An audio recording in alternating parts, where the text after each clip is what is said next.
Hi everyone, আসসালামু আলাইকুম। সবাইকে ওয়েলকাম জানাচ্ছি। আশা করছি আপনারা সবাই ভালো আছেন। আলহামদুলিল্লাহ আমরা ভালো আছি। সকাল থেকে ভাবছি যে ভিডিও একটা করব ব্লগের, তো স্টার্ট করা হচ্ছিল না। মোটামুটি সকালবেলা আমাদের ব্রেকফাস্ট করা হয়ে গেছে, ভাবছি এখন একটু চা খাবো।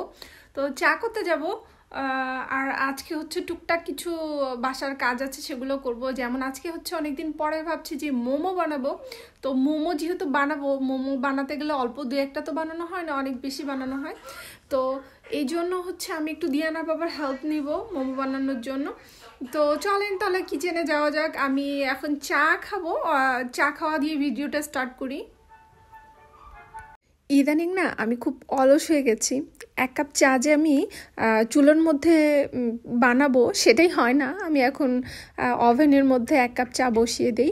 এই যে ওভেনে চা দেওয়ার পরে চিনির কৌটোর মধ্যে দেখলাম চিনি শেষ হয়ে গেছে, চিনিটা ঢেলে নেই। জানি না কি হয়েছে, ইদানিং প্রত্যেক দিন সকালবেলা, যেহেতু আমাদের এখানে এখন ঠান্ডার দিন, সকালবেলা ব্রেকফাস্টের পর চা না খেলে হয়। আজকে দিয়ানার বাবা সকাল সকাল চাটা খেয়ে একদম বসে বসে খেলা দেখতে শুরু করে দিয়েছে। বাংলাদেশের খেলা হচ্ছিল। চা খাওয়ার পরে চলে আসলাম কাজ করতে। অ্যাকচুয়ালি কাজ ঠান্ডার দিন তত বেশি করতে ভালো লাগে না, তারপরেও বাসার কাজ তো করতেই হবে। ওই যে শুরুতে বললাম যে আজকে চিকেন মোমো বানাবো। চিকেন মোমো বানানোর সময় ক্যাপসিকাম দিলে ভালো লাগে, মানে ক্যাপসিকামের যে একটা স্মেল আসে না, ওটা কিন্তু খুবই ভালো লাগে চিকেন মোমোতে। তো সেই জন্য ছোটো ছোটো করে কেটে নিতে হবে। শুধু ক্যাপসিকাম না, এটার সাথে অ্যাড করব আমি ছোটো ছোটো করে গাজরের টুকরোগুলো। এই গাজরের টুকরোটা না চিকেন মোমোতে একটা একটা মিষ্টি মিষ্টি একটা ভাব দিবে, খেতে কিন্তু অনেক ভালো লাগবে এটার সাথে। আর আমি ছোটো ছোটো টুকরো করে এটা হাড় ছাড়া চিকেন ব্রেস্টের যে মাংসটা হয় সেটাই এটা ব্লেন্ড করে ফেলব। ভাবছিলাম যে একটা তুড়ি মেরে জাদু করে মাংসটাকে ব্লেন্ড করে ফেলবো, গোটার রেসিপি শেয়ার দিব, বাট শেয়ার দিতে পারলাম না কারণ একসাথে অনেক কাজ করেছি।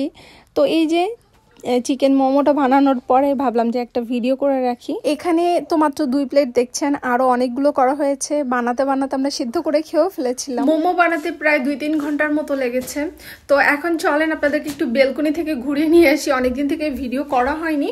তো বেলকনিতে অ্যাকচুয়ালি আমার গাছগুলো যে আছে না, ওগুলোতে কয়েকটা মরিচ হয়েছে, এত বড় বড় সাইজের মরিচ হয়েছে, করলা হয়েছে, ওগুলোই আপনাদেরকে দেখিয়ে নিয়ে আসি আগে।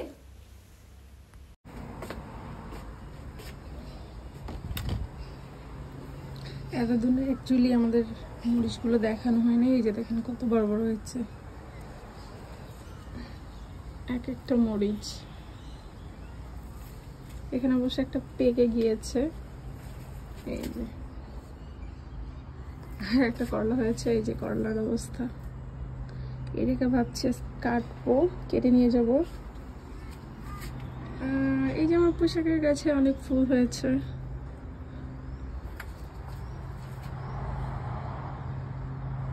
গোলাপ ফুলে যদিও মাত্র 2-3টা ডাল আছে, কেটে দিয়েছিলাম। ওই 2-3টা ডালের মধ্যে প্রায় 5টা ফুল ফুটেছে, প্রায় না 5টাই ফুল ফুটেছে। রোদের মধ্যে এই দুপুরবেলা গাছগুলোকে দেখতে খুবই ভালো লাগছে। আমি অ্যাকচুয়ালি পানি সময় করে দিই না, যখন তখন টাইম পেলে দিয়ে দিই। করলাটা না কয়েকদিন ধরে ভাবছি যে কাটবো, কেটে রান্না টান্না করে ফেলবো, বাট কাটতে কাটতে কাটতে কাটতে এই যে দেখেন পেকেই গেল শেষ পর্যন্ত। পাকা করলা কখনো রান্না করে খাইনি আমি, তো যেহেতু আমার নিজের গাছের, এটাকে ফেলে দেবো না, এটাকে রান্না করব। ভালো হবে মন্দ হবে সেটা পরের কথা। ভিডিও করতে এসে এখানে প্রচণ্ড পরিমাণে মানে গরম লাগছে। রোদ, বাসার মধ্যে তো অত বেশি গরম ছিল না, আর এখন হুট করে রোদটা মনে হচ্ছে উঠেছে। তো আজকের ভিডিওটা এ পর্যন্তই। ভিডিওগুলো যদি ভালো লাগে তাহলে অবশ্যই লাইক, কমেন্ট, শেয়ার এবং সাবস্ক্রাইব করতে ভুলবেন না। দেখা হবে। আল্লাহ হাফিজ।